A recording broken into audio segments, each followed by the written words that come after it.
plus I4 moins I1, ok, est égal à I3, c'est moins 4 sur 3, plus I4 c'est là, 7 ampères, moins I1, moins 1 sur 5, d'accord, moins I1, soit I4 moins I1 égale à 5, moins I1, I1 c'est ça, moins et moins ça fait plus, ça donne I5 est égal à combien ça, on va voir ça, moins 4 sur 3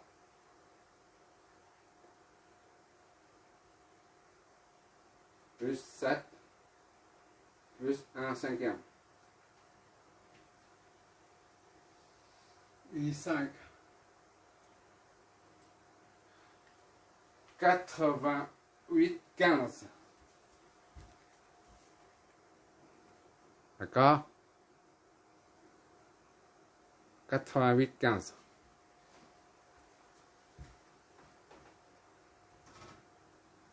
Sur 15 ampères ou bien en décimale 5,86. 5,87 ampères. Là, par contre, c'est positif, il n'y a pas de signe moins. D'accord? Tous les autres courants sont négatifs, sauf celui-là. Bon, on vérifie pourquoi c'est négatif ici, c'est 3. Et là, c'est positif. Et pourquoi les tensions sont négatives?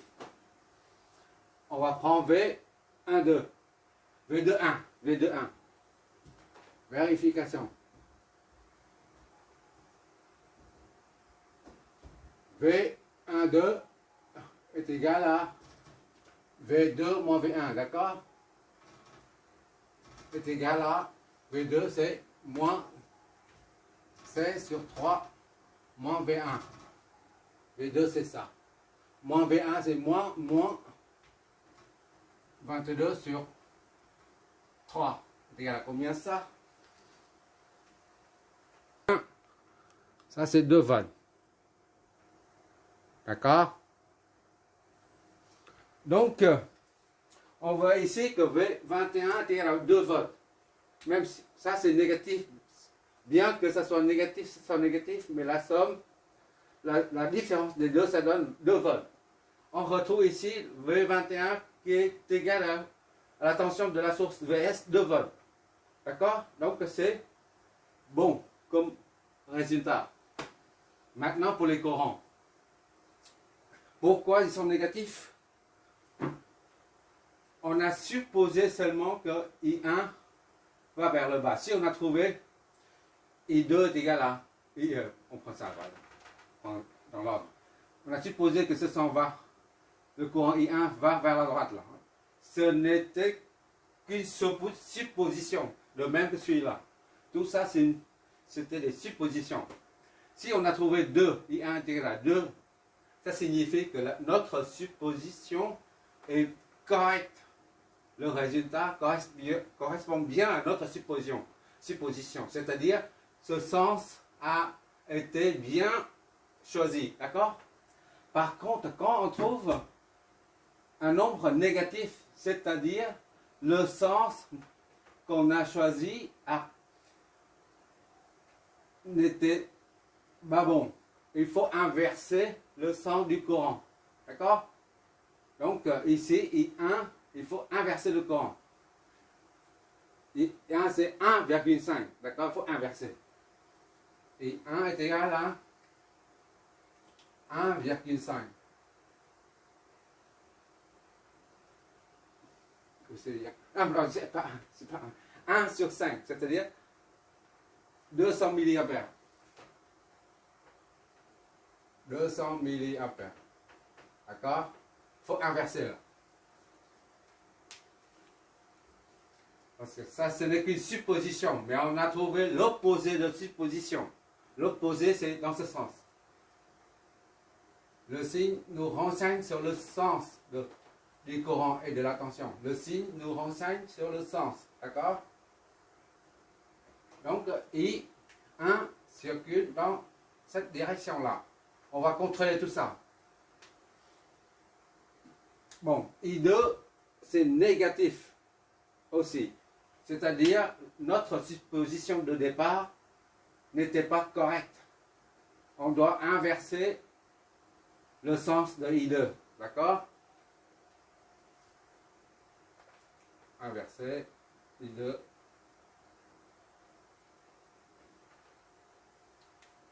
I2, c'est comme ça. Ça monte. D'accord? I2, ça monte. Ce n'est plus vers le bas. I2 est égal à 11 sur 3. D'accord? On dit que le moins devant là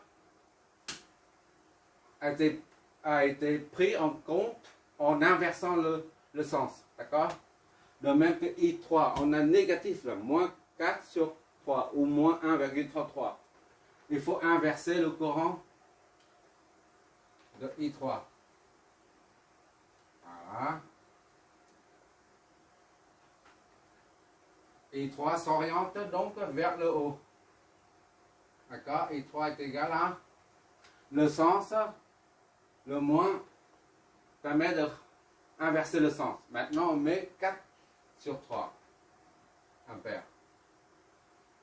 On va contrôler tout ça. I5, c'est positif. Donc, I5, c'est bon. C'est 88 sur 15. Ampères. D'accord? I5, notre supposition de départ est correcte.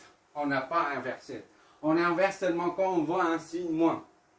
Bah, on va contrôler tout ça, ce qu'on vient de dire, pour confirmer notre raisonnement. I0 plus I2 doit plus I1. Les trois courants qui arrivent nuls doit être égal à celui qui en sort. D'accord? Égal à I5. On va mettre I0 plus I1 plus I2 est-ce que est égal à 8 I5, c'est-à-dire 88 sur 15. On va contrôler ça. I0 c'est ici, d'accord? Bon, I0 c'est combien on a? Maintenant on regarde dessus, on ne regarde plus ici, parce qu'on a changé les sens. I0 c'est 2. D'accord? Plus I1 c'est, ça c'est 1/5. Ou 200, d'accord? Ampères. D'accord? Plus I1 c'est 1/5. Tout est positif. On ne met que des valeurs positives. Il n'y a pas de signe moins devant les valeurs, d'accord? Parce que, voilà, je fais un rappel. En physique, la valeur négative, c'est une valeur qui n'est pas réelle en fait. Comme la température. On dit 20 degrés, c'est par rapport à une référence de 0 relative. Si on dit 0 degrés Celsius, c'est 0 relatif. Autrement dit, le 0 absolu se trouve à 273 Kelvin. D'accord? C'est moins quelque chose. Ici, une valeur physique. C'est quelque chose de réel. Il n'y a pas de moins. On met que des valeurs positives. Tu vois bien ici 7 ampères, 2 ampères, 1 sur 5 ampères, 88 sur 15 ampères. Ici 2 volts. Il n'y a pas de moins devant. De même que 2 ohms, 4 ohms, 10 ohms. Il n'y a que des nombres positifs. D'accord? On vérifie. I0 est égal à 2 ampères. Plus I1, c'est 1 cinquième.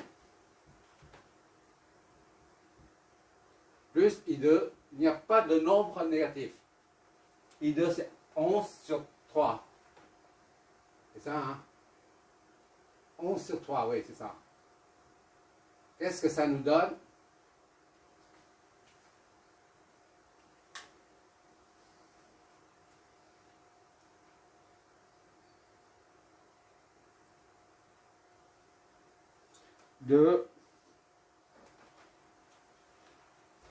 Ah, c'est la misère.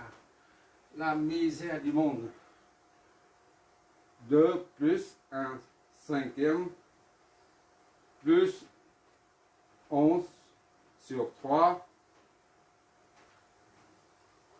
Ça nous donne 88.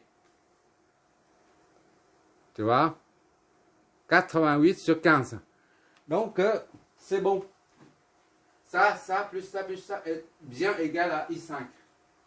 Ça, c'est confirmé. Ok, d'accord. Ah. Maintenant, on va vérifier dans ce sens-là. I5 plus I3, les deux courants arrivant au nœud, la somme des deux doit être égale à la somme des deux courants qui en sortent. I5 plus I3 doit, oui, I5 plus I3 doivent être égal à I1 moins I4. D'accord? On vérifie ça. I5 plus I3. I3 est que est égal à I1 plus I4. Ah, I5 est égal à 88 sur 15. Il n'y a pas de moins maintenant, c'est fini. Hein. Plus I3. I3, il est où là? I3, c'est là. 4 sur 3.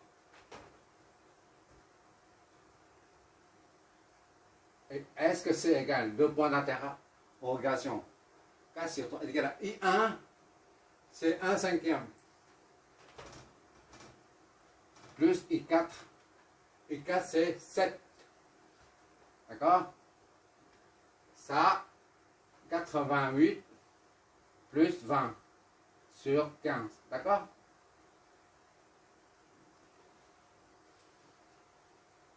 « 15 dénominateur commun. 15, 3, allez.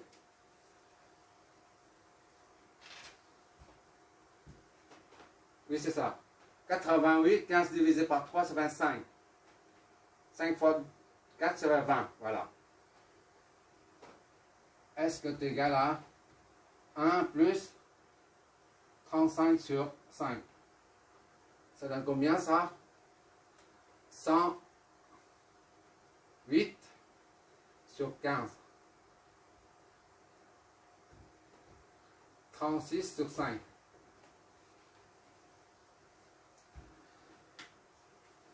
« 108 sur 15. »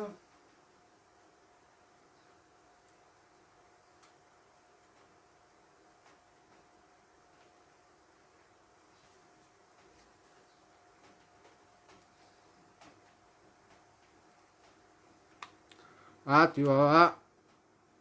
Voilà. J'ai mis. D'accord?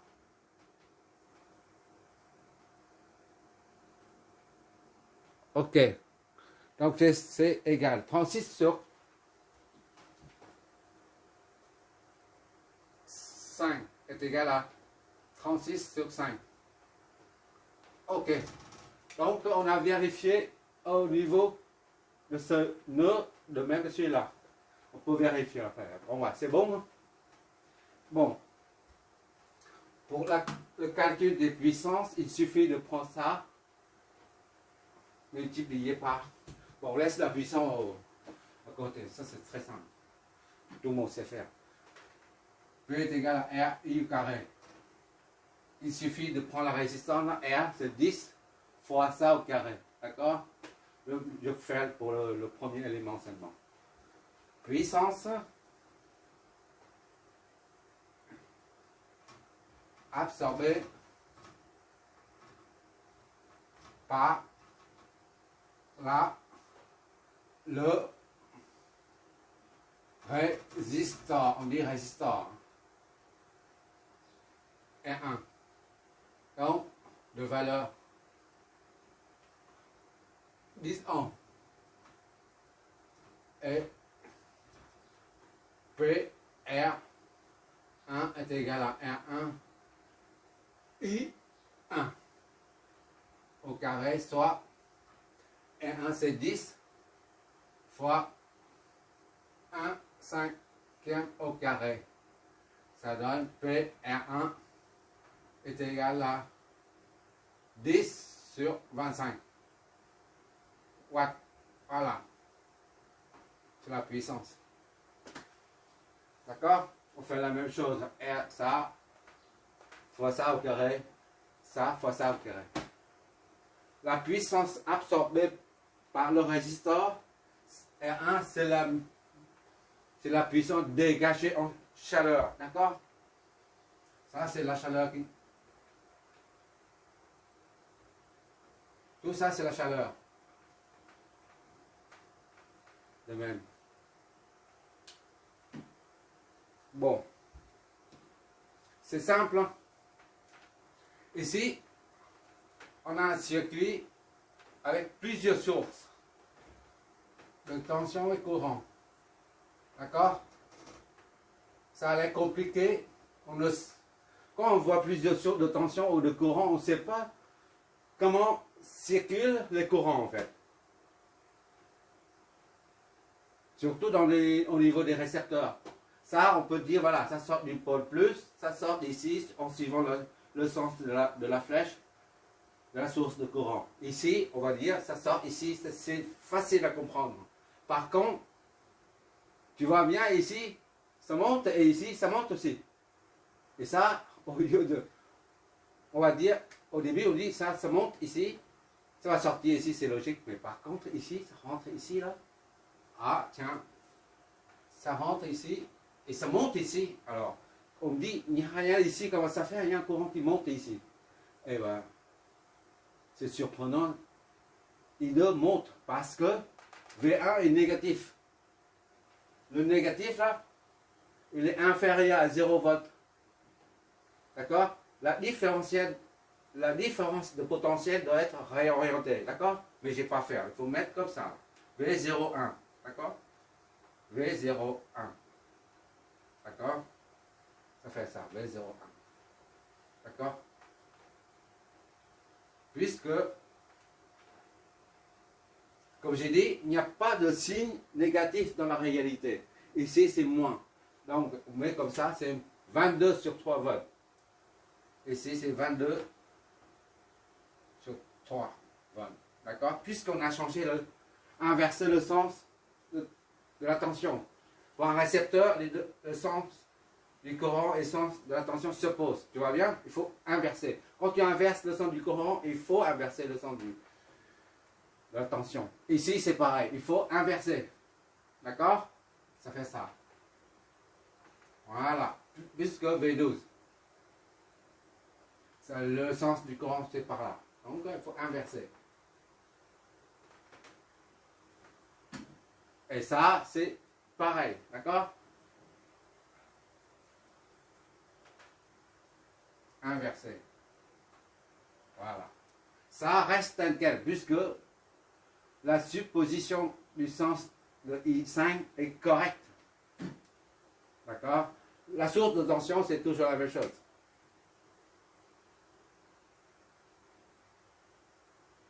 Quoi d'autre? Comme remarque? Oui, on a dit le courant IO sort de là. Et il est logique de voir le sens de I5 va vers là. Par contre, c'est une surprise, c'est tout à fait surprenant de voir les deux courants qui partent de la masse et l'autre qui vient d'en haut pour se joindre ici. On dit il n'y a pas de source de courant ni source de tension. Comment ça fait? Le courant part dans ce sens. Puisque V1, le potentiel au point 1 est inférieur à 0 volt. Il est les négatifs. C'est la raison pour laquelle le courant circule du potentiel le plus haut vers le potentiel le plus bas. Voilà, ça explique. Ici, c'est pareil. Pourquoi le courant part d'ici vers là? Puisque V2 est supérieur à V1. V2, là, c'est moins 5,3. V1, c'est moins 7,2. Mais comme c'est négatif, là, c'est plus grand que ça. D'accord? S'il n'y a pas de signe négatif, alors là, c'est plus grand que ça. Si on supprime le signe négatif, alors on a 7,3 supérieur à 5,3. Mais si on donne un signe négatif, 7,3 devient, moins 7,3 devient inférieur à moins 5,3. D'accord? Ça, c'est l'algébrique, ça. Tout ça, c'est l'algébrique. Et quoi d'autre comme remarque? Ici, c'est pareil. Lorsque le courant I arrive ici, et il n'y a pas de source en dessous. Et pourtant, le courant circule vers le haut. Parce que le potentiel V2 est négatif, tandis que V0 est neutre. Donc, 0 est supérieur à moins 5,3. C'est la raison pour laquelle IE3 circule du point 0 jusqu'au potentiel V2. Bon, on a vu les sources de tension dépendantes. Maintenant, on vient de terminer les sources de courant indépendants. C'est pas compliqué. D'accord? Chaque fois, on voit très souvent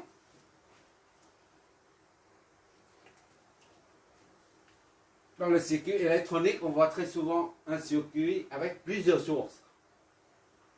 D'accord? Surtout des sources de courant issues des transistors, des MOSFET, enfin, toutes sortes. Mais pour un appartement, on ne peut pas parler de source de courant indépendant. Ça n'existe pas. Une prise, on dit par abus de langage, la prise murale, on appelle ça une prise de courant. Mais en fait, c'est une prise de tension. 220 volts ou 110 volts aux États-Unis ou au Japon. En France, en métropole, en Europe, c'est 220 ou 230. Voilà. Ce sont des prises de tension. Il ne s'agit pas de prise de courant. Mais tout le monde appelle prise de courant. Comme, j'efface ici, ça c'est terminé.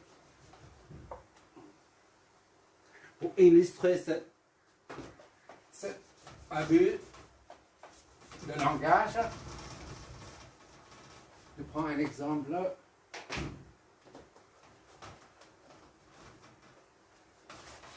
On dit très souvent prise de courant, mais en fait, prise de tension.